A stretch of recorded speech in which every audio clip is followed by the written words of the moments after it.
Isso mesmo, já está aqui com a gente para bater um papo, para falar de um assunto tão sério, início de mês, um mês que é dedicado para a gente debater, conversar e mostrar para todos que estão assistindo a gente sobre essa importância. Porque vocês vão falar sobre isso, todo mundo vai falar sobre suicídio, um assunto tão ruim, mas a gente precisa falar. É Né? necessário falar porque o suicídio ele é um tabu, assim como surgiu doenças sexualmente transmissíveis, o povo não falava, o câncer. Quando eu era criança, por exemplo, o povo falava assim, a doença ruim, mas não falava o câncer. E o suicídio ele é muito presente, ele não tem classe social. Né? Acontece com o pobre, acontece com o rico, acontece com o milionário, acontece com... Independente de várias questões, ele existe sim e ele tem que ser citado, tem que ser falado. E é por isso que hoje nós vamos falar sobre esse tema. Vamos, né? Léo, e parece que, posso estar enganado, vou perguntar para o doutor sobre isso, mas depois da pandemia esse tema veio mais à tona, né? Eu acredito que aconteceu muitos casos na pandemia. Né? E por isso nós vamos bater um papo com a psicóloga, a doutora Nádia Santana, fez questão de vir aqui. Gente, pessoa maravilhosa. Depois, no finalzinho, ela vai contar um pouquinho aí, que ela dá a mentoria aí para casais, vai falar um pouquinho do trabalho dela. Doutora Nádia, seja bem-vinda ao programa Viver Goiás. Muito obrigada, Breno. Muito obrigada, Leonardo. Obrigado. A todos que assistem, que acompanham. É um prazer estar aqui falando desse tema importante. É muito importante mesmo. Né? Doutora, quando a gente fala em suicídio, até iniciei falando sobre a pandemia, que vieram mais casos, parece que veio mais casos após a pandemia. É real isso? Ou realmente se escondia alguma coisa e depois da pandemia que a imprensa resolveu falar mais sobre esse tema? Nós temos é vedado falar sobre suicídio mesmo, os dados a gente nunca sabe exatamente quais são. Então, realmente, a pandemia, o que a gente percebeu é que agravaram-se os problemas emocionais. Eles ficaram mais em evidência, então, com certeza, se falaram mais, estava todo mundo sofrendo, aí um fica sabendo o que aconteceu com o outro. E quando a gente fala de prevenção do suicídio, que é o tema do Setembro Amarelo, é importante a gente falar, porque nós estamos falando de prevenção. O que é prevenir o suicídio, né? Porque a gente ainda tem uma visão muito curativa, tanto na medicina quanto na psicologia. A gente pensa que as profissões da saúde vão só tratar, só vão resolver o que já foi. E o suicídio não tem como, já acabou, já aconteceu. Mas a psicologia, ela pode atuar como promotora de saúde e como prevenção tanto do suicídio quanto dos transtornos psicológicos. Doutor, e quais são os sintomas nesse sentido? Que faz com que a pessoa... Que eu estava lendo algumas matérias, de 30 pessoas numa sala, no mínimo 5 já pensou de alguma forma em se matar. Né? Tem um sintoma? Tem a pessoa que ela tá ali, ela grita de alguma forma, uma ajuda, ela fala porque nós vivemos numa sociedade que se você fala assim, eu não me sinto bem, tem hora que dá vontade, uma angústia, vontade de me matar, o povo. Para de frescura, vai caçar o que fazer. Né? Tem muito isso, né? E qual que é o sintoma que a pessoa mostra? É interessante, Leonardo, porque quando você pergunta qual sintoma, você está pensando assim, como que a gente pode evitar se isso acontece com um familiar? É por isso que você está perguntando, né? E aí a gente tem essa questão aí das pessoas minimizarem o sofrimento das pessoas. Não, para com isso. Tá com depressão, nada, isso é frescura, vai caçar o que fazer, vai levantar dessa cama, vai fazer uma atividade. E não é assim, porque a pessoa que tem uma depressão, por exemplo, não é a gente falando para ela acordar e se motivar que vai acontecer. A questão dos sintomas, o que acontece? Não tem como a gente falar assim, sabe aquela questão, falar assim, cachorro que ladra não morde, se a pessoa fala que vai se matar é porque ela não vai se matar, ou se ela está falando ela não vai fazer, não tem uma regra. Já aconteceram pessoas que nunca falaram nada de suicídio, né? E se suicidam.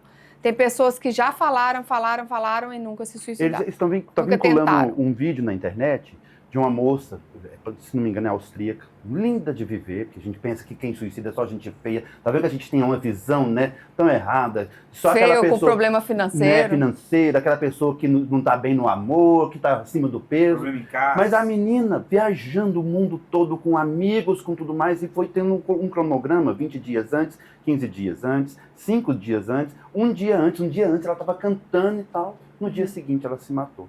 Então a gente não pode, né, partir para essa questão de falar, essa pessoa está com frescurite, essa pessoa está precisando de algo. Muitas pessoas sofrem caladas mesmo e tem pensamentos de morte diariamente, muitas pessoas.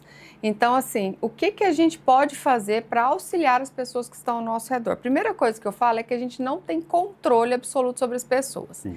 E o suicídio, ele é tão forte, porque se você for numa farmácia, Breno, e ser atendido por uma moça que te tratou super bem, aí no outro dia você fala, eu fui atendida pela fulana aqui, eu queria falar com ela, que ela me atendeu tão bem, aí alguém te fala, não sabe o que aconteceu? Ela se matou. Você pensa assim, gente, eu estive com ela ontem, será que eu não percebi? Será que eu poderia ter falado uma coisa para ela? Eu estou dando um exemplo de uma pessoa que você encontrou aleatoriamente, que você nem conhecia. A gente já fica com aquela sensação, será que eu poderia ter feito algo? Agora você pensa uma mãe. Agora você pensa uma mãe, família, né? A família, o irmão, o esposo. Então, muitas vezes a pessoa sofre calada, então a gente não tem controle de evitar que isso aconteça. Assim, ai, nossa, eu vou ter controle. Tenho que fazer que isso não vai acontecer na sua família. Nós não temos controle, mas nós temos como investir emocionalmente na saúde da nossa família. A gente tem o que fazer para que a gente viva em função de promover saúde. E é isso que a gente precisa entender. Prevenção de suicídio é promoção de saúde. Como que eu vou fazer? Eu vou procurar escutar. O grande antídoto disso é a escuta. A gente precisa aprender a escutar nossos filhos, nosso esposo, nossos amigos. Não estou falando, mais uma vez, que a gente pode garantir que não vai acontecer. Mas a gente precisa escutar. Já é um passo, né? Já é um grande passo. E a escuta, sabe por que é difícil escutar? Por 2 motivos. Primeiro, porque a gente desaprendeu a escutar. Eu falo que antigamente, quando a gente ia conversar com alguém, a pessoa falava assim, aí, compadre, como que tá lá na roça? Aí o compadre parava, ficava em silêncio. Sei lá, enrolava um fumo, fazia alguma coisa. Mascava o pito. Demorava um tempo até que ele respondia. Hoje, se você faz uma pergunta pro Leonardo, ele não te responde, você dá um tapa nele ali. Vamos falar. Era até o que eu ia perguntar. Esse mundo atual, ele está exercendo essa influência grande nas pessoas, né? Tá, porque a gente não tem tempo para ouvir, a gente quer acelerar. Então, um dos pontos é esse, a gente não está pronto para ouvir, não está disponível. E às vezes a gente fala com a pessoa está lá assim, Nós vivemos aquela fuga religiosa, né? Aquela questão assim de... Eu tive uma amiga que suicidou, uma menina linda, maravilhosa, e o pessoal daquela época, mais bem do interiorzão mesmo, olhava para a família e falava assim, ai, que pena, nossa, que tristeza. Mas você sabia que ela vai para o inferno, né? Olha só, a família, além de estar carregando aquele fardo, aquela tristeza, ainda vem as almas abençoadas do lado para falar assim, sabia que na Bíblia está que a pessoa que suicida, ela vai para o inferno. Doutora, aí como? A família também precisa ter um acompanhamento, né? Não é só quem está se sentindo ofuscado, oprimido. Então você tem que estar dividindo isso com a família também. No seu consultório, você vê uma determinada situação, você pede para falar com o esposo, com a esposa, com a mãe? Uma das prerrogativas da terapia é o sigilo. Então, uma coisa que você me conta, eu não posso contar para ninguém. E aonde que eu tenho uma brecha nessa ética? No caso de suicídio, se há um pensamento de morte, se há uma fala de suicídio, eu tenho a obrigação de entrar em contato com os pais, com os familiares, para contar, para informar isso. Então, eu preciso falar. Isso é passado? É passado. Eu falo para o paciente, né? Eu preciso levar essa questão para os seus familiares. Se você está pensando nisso, eu preciso conversar com eles. Abro para ele e falo com os familiares. E você falou essa questão das pessoas que chegam para julgar, né? Então, e eu ia falar justamente disso quando eu estava falando da escuta. Hoje a gente não tem tempo para escutar e nós temos um hábito muito em voga, que é o julgamento. O julgamento. Então, muito mais fácil, muito mais fácil. Eu falo que antigamente, vocês estão vendo que eu só dou exemplo de antigamente, né, gente? Eu. A gente sentava no banco da praça e ficava julgando as pessoas que passavam. Olha lá a roupa daquela, hoje é que tá tratando o filho. Passava quantas pessoas ali? 10, 15? Hoje, quantas pessoas passam na nossa timeline? A gente está lá... Julgamento das redes sociais? A gente está aqui sentado e está passando. E a gente se sente confortável, além de julgar, de escrever. E quantos casos a gente sabe de pessoas que foram julgadas na internet, canceladas, e que isso gerou o suicídio também. Né? É isso, eu ia falar sobre isso, né? Porque na Inglaterra eles já lançaram um centro de tratamento para pessoas viciadas em Instagram. Pessoas que estão ali fazendo fotos, vídeos e tal, não está tendo muita curtida, essas coisas, então está gerando aquele desconforto. Por que o fulano tem muita curtida, muito seguidor e eu já não tenho? E as pessoas começaram, nesse período, a ficar trancadas, né? Teve a pandemia e hoje tem o home office, tem aquele mundo maravilhoso da internet, que é um mundo que nunca tem Todo mundo tristeza, perfeito, bonito na internet, né? Tudo é belo, a comida é bela, todo mundo posta a foto da comida, posta na frente do espelho, a parede às vezes está caindo os pedaços, mas você acha um cantinho para fazer uma foto maravilhosa. Exatamente. E isso aí é uma fuga social. O que acontece? O Instagram, realmente, depois que lançou o Instagram, que era inicialmente só de fotos, hoje tem mais vídeos, né? Mas com o Instagram, aumentou-se os casos de depressão porque a gente se compara muito. Quando eu não me tenho, quando eu não tenho saúde emocional, quando eu não tenho autonomia, quando eu não me valorizo, eu vou muito para comparação. Isso acontece quando a gente está na escola, na faculdade, a gente se compara, você se forma, aí você está vendo como que seu colega está atuando, ele já tem emprego, quanto que está ganhando? E o Instagram, ele proporciona uma comparação, só que como vocês falaram, uma comparação fictícia, né? Então eu faço uma propaganda ali, eu posto as coisas da minha vida, eu posso até postar só verdades, mas 5% da verdade não representa a verdade toda, né? E as pessoas se comparando, e isso aumenta a questão da insegurança, da depressão, da tristeza, acontece sim. E fora a questão mesmo de se sentir julgado e de ser julgado deliberadamente muitas vezes. É importante realmente debater esse tema, né? E a gente espera que o governo possa, nós estamos fazendo nosso papel aqui como comunicadores, programa de TV, mostrando isso para vocês. Queremos até agradecer a doutora Nádia por ter vindo aqui debater e falar um pouco sobre esse tema. E eu espero que o governo também possa fazer essa parte deles. O que falta muito, em todas as né? esferas, né? Falta muito. Porque recentemente, mais divulgação. Muito. Recentemente eu fiquei sabendo de uma história até de gente que veio, que assistiu o programa, e o rapaz suicidou porque a família não iria aceitar ele ser homossexual. Mas isso aí...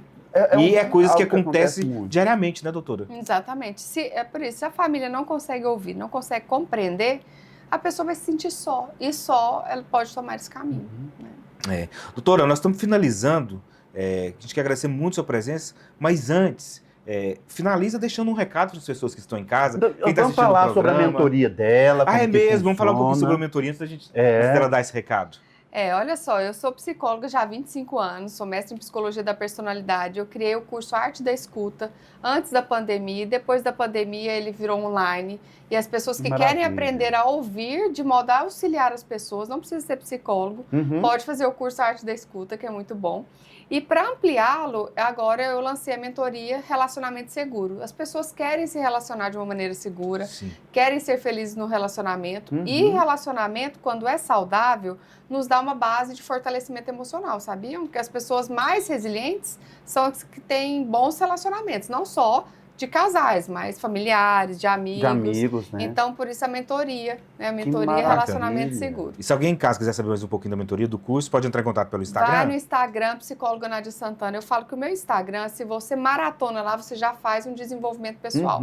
Pelos vídeos, pelas postagens, são postagens práticas, onde você aprende mesmo. Então, se você acompanhar, você já está se desenvolvendo. E lá também está falando da arte da escuta, que é o curso, e da mentoria. Show. Excelente. Excelente. Deixe seu recado agora para o nosso público. Antes de deixar o recado, então, nós você está vendo, né, meu povo? Carlos, deixa eu dar um recado para o editor. Na hora que você for editar o programa, você falar assim, tá muito longo, o que eu vou fazer? Você bate um papo com ele.